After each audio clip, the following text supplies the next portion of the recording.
Se plaindre n'est pas la qualité d'un chef. Nous pouvons dire quand il y a un problème qui se passe au sein d'une nation, la façon dont le bas peuple ou encore la populace voit la chose, c'est pas avec ces mêmes yeux que les chefs voient la chose. Quand il y a insécurité dans une nation, les gens, les citoyennes de cette nation pouvaient dire jusqu'à quand nous allons et nous n'allons pas entendre et nous n'allons pas voir cette situation insécuritaire. Mais ils peuvent en fait se questionner, ils peuvent dire quand. Mais en ce qui concerne les chefs, en ce qui concerne les dirigeants, ils ne peuvent pas avoir la même opinion que les concitoyens.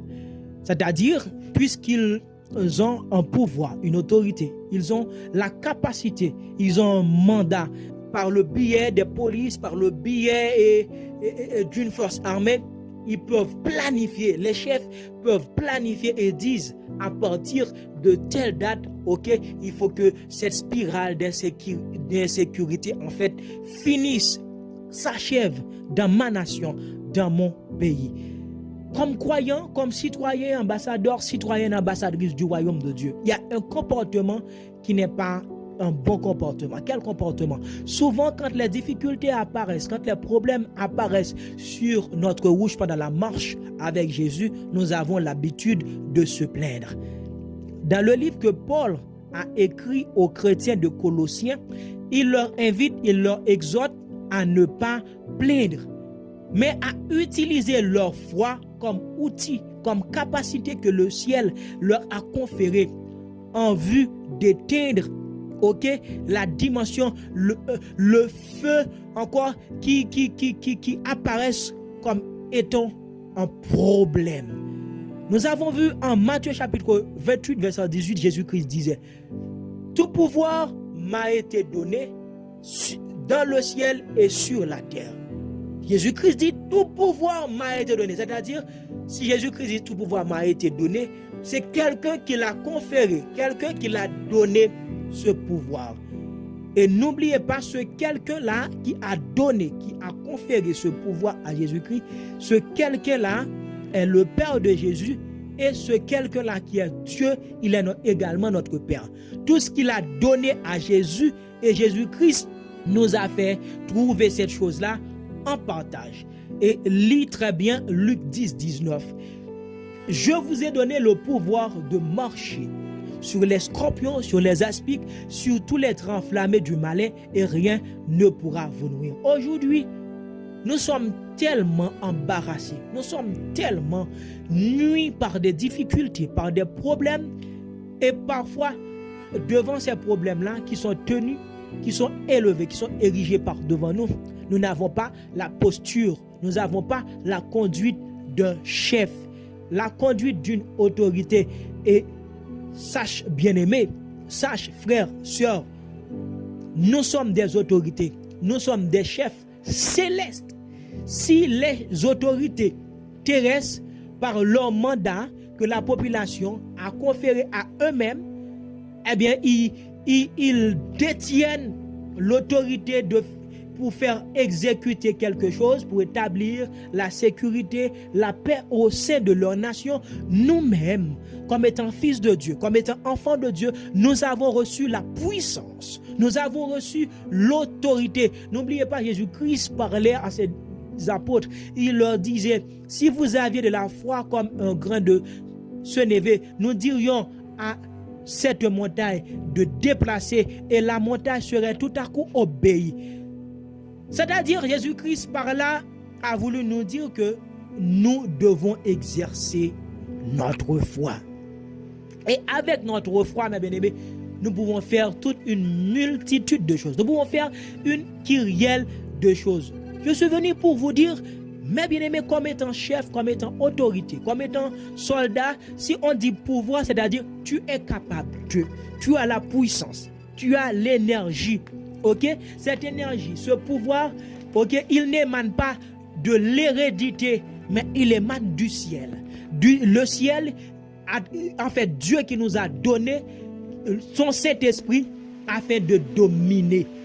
Jésus, notre frère, a tellement voulu que nous dominions Souvenez-vous, frères, sœurs, vous qui êtes en train de m'écouter, nous avons perdu cette domination quand nos premiers parents, à savoir Adam et Ève, ont désobéi dans le jardin d'Éden. Et que le pouvoir en fait qu'ils ont reçu de Dieu, ils l'ont perdu tout à coup par désobéissance ce pouvoir. Mais Jésus-Christ a tellement voulu, comme je viens de le dire, que nous soyons dominés. Il est venu souffrir sur le bois du calvaire afin qu'il puisse restaurer cette domination comme étant ses frères. Eh bien, mes bien-aimés frères et sœurs, je viens de le dire. Comme chef, comme autorité, nous ne devons pas plaindre. Nous avons reçu le pouvoir pour dominer. Je viens de vous dire en cette matinée, peu importe le moment où vous êtes en train de m'écouter, je viens de vous dire que vous êtes chef, vous avez le pouvoir. Et non seulement tu as pouvoir pour faire bouger les choses sur la terre, mais vous avez également le pouvoir de faire bouger le ciel. Tu n'as pas seulement le pouvoir d'agir, de faire bouger les choses sur terre, mais tu as également le pouvoir de faire bouger les choses célestes. En Hébreu 1:13, nous lisons, les anges sont nos serviteurs. Dieu les a créés afin d'accomplir, afin d'exécuter auprès de nous un grand ministère. Mais parfois ils sont là, ils nous sont environnés. Ils ont besoin de trouver quelque chose à faire, mais nous ne les donnons pas. Des besoins, des occupations, des choses à faire.